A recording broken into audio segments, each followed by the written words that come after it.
Hey friend, welcome back. Today, I'm so excited. We're gonna break down the BETA model for behavior change.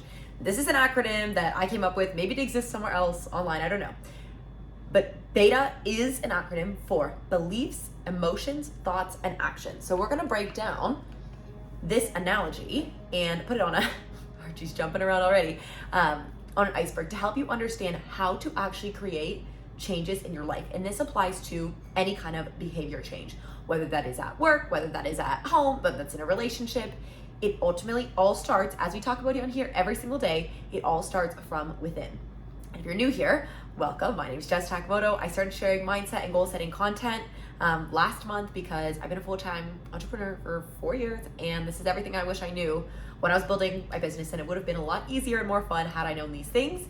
And I share this because I share 10-minute daily videos online for free because I want you to have this information. I want this to be able to help you, and I want to build a community of people who are achieving without the hustle culture, without all the toxic, like, work harder, burn yourself out, because that's just not a healthy approach, and that is no way to become the best version of yourself or live your dreams. So let's get into, I have my elastic. If you were here last week and you know I was struggling with the notebook, it was bad. And so I wrote out my models today so we don't have to struggle the way I did last week. So as we've talked about, every change starts from within, in your mind, your mindset.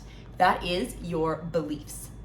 Your beliefs create emotions. So if you have a belief that you are not good enough, or say, let's go to fitness, because I talk about this all the time.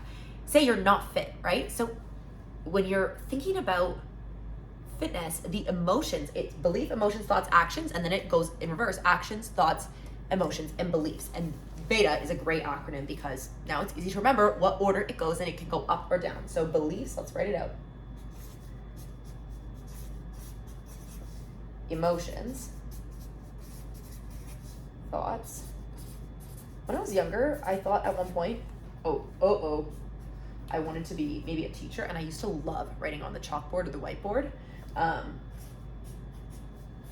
no longer want to be a teacher, but I guess I teach you on here every day. So a teacher for kids instead of a teacher for adults instead of for kids. Beliefs, emotions, thoughts, actions. So this can go down or up. Now let's break it down. If you have a belief about not being a fit person, right? The emotions and thoughts are interconnected, but they're separate. So let's say when you're thinking about fitness or working out, the emotions that come up are maybe like shame, feelings of unworthiness, feelings of embarrassment, right? If you've had really negative experiences in your actions in the past, it creates this belief that you're not fit. And so if you want to change your actions, we have to go through all 4 of the following to change those actions. You want to exercise consistently. That's the desired action. If your desired action is not in line with your thoughts, emotions, and beliefs, right? You can think of this as like at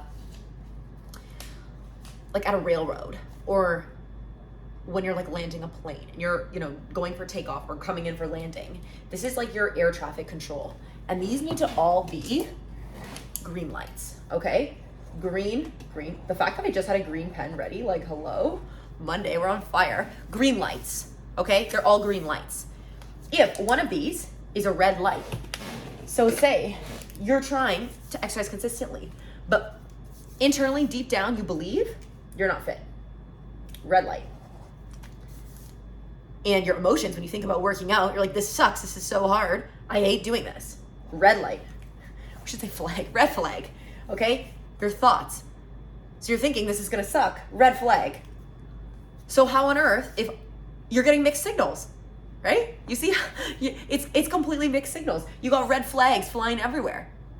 How are you gonna have a positive behavior change if there's red flags flying all over the place? It's not gonna work, right? So we need to, if you wanna change your actions, if you believe,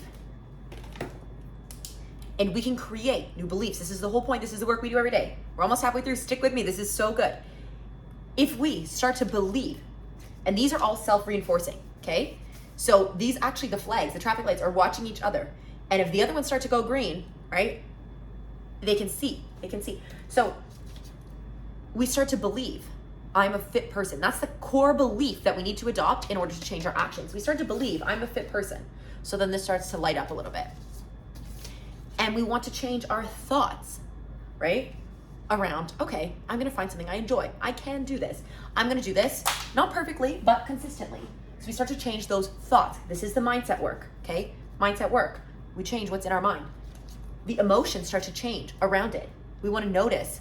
We wanna reinforce positive action loops. We wanna reinforce those positive emotions. So now we're all in the green, right? It's like go, go, go, go, go. And now we can go. So how do we do this? Because as we talked about in conscious versus subconscious, I'm gonna introduce you to the iceberg model, okay? Not all of this is conscious. Have you seen those graphs of iceberg? Like actually the science of an iceberg, they say that only like 10% of the iceberg is what you see above the water. And the rest, if you actually look beneath the surface, the iceberg's way bigger. This is why the Titanic crashed, because it hit underneath the surface before you could see the iceberg, okay? So this is your iceberg model. This is the waterline between conscious and subconscious. So we know that 10% is above the water. That's actually in the conscious. Conscious. Oh, Lord help me if I have a spelling mistake, that would be so embarrassing. Okay, 90% is conscious, subconscious, under the water. Sub means below, okay? So that beta model, we're gonna apply it to this, but it goes in reverse. This is the most subconscious level, is your beliefs. Then it is your emotions. Then it is your thoughts. Then it is your actions, okay? So some of our thoughts, do you see why I did that right at the waterline there? Some of our thoughts are subconscious. We don't even realize that we're thinking them because they're on autopilot. Some of them are conscious, so we can hear ourselves like thinking, right? And the trick is we want to bring your thoughts from the subconscious to the conscious, because this is what we can see. This is what's happening in the real world. This is actually showing up for the workout. But what we don't see is all the beliefs and all the stuff under the surface that's either helping you get there or holding you back. So if you have had negative experiences, right, that action, as a kid, maybe you're picked last in gym class. Guys, I was actually picked last in gym class my entire life. I know that's shocking because I own a fitness studio now, but I had horrible hand-eye coordination as a kid. I did not think I was athletic, and I was picked last in gym class every single time.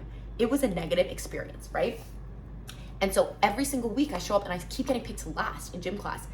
That starts to reinforce the thoughts. Oh man, here it goes again. I'm gonna get picked last. Then it's the emotions, like, oh, I suck at this. Fitness must not be for me. You know, I'm no good at throwing and catching. I'm gonna get picked last. And this starts to become a belief that I'm unathletic, that sports are not for me. And this happened when I was 6 years old, 8 years old. Now it's become so deeply stored, deeply ingrained that now the iceberg's moving forward. We're driving the ship. Your beliefs, you see how it's gonna hit this first. Someone says you wanna come play sports, right? We're over here now. We're traveling through time. This is a visual one. You can't really listen and understand this. So, but belief, I'm unathletic. You wanna come pick up basketball? And I'm like, no, I'm unathletic, right? This is not for me. I have bad hand-eye coordination. That's the thought. The action, of course, I never even make it to the action of getting to the basketball court to practice. How do you improve your hand-eye coordination? Through practicing, through throwing and catching a ball. Some kids are like freak athletes and they start with really good hand-eye coordination. I don't know. But for most people, it's through the process of consistency, through showing up, through failing. That is how we learn. We learn through repetition and we learn through failing, right? So if we don't even give ourselves a chance, if our beliefs, our emotions, and our thoughts stop us before we ever get a chance to take the action and practice, we're screwed. We're screwed. But the good news is we can flip that in reverse, because change your language, change your life.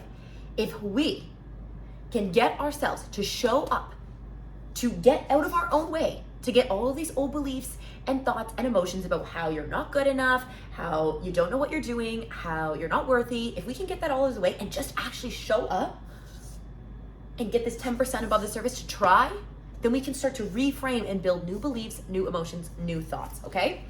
So we're just about time here. I hope this model is helpful. Let me know whatever questions comments you have, leave them down below. And as always, if you finish the whole video, you better leave me a comment because it's just rude to not, okay? Thanks for being here, and I'll see you tomorrow.